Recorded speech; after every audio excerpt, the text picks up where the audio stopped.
Fast Prototyping is a laboratory which is promoted by Friuli Innovazione within the project CAB. CAB stands for Cross Acceleration Bridge. It's financed by the program Italy-Slovenia, and it's aimed to support cross-border entrepreneurship. Learning by doing for us, for me, is a process to understand and broken the scams of life, of business, of work. We came here to Friuli Innovazione to deliver an educational process based on design thinking.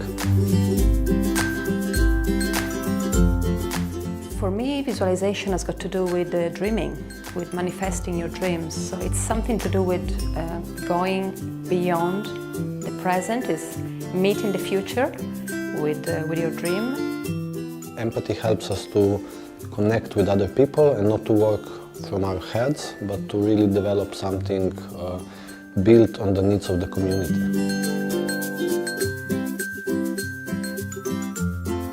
Friuli Innovazione, together with Foscari and ABC Accelerator, the partners from Slovenia and Italy, will also organize a bigger event called the CAB Expo in July 2019, where all the participants to the entrepreneurship laboratories and to the acceleration program will participate and present their results.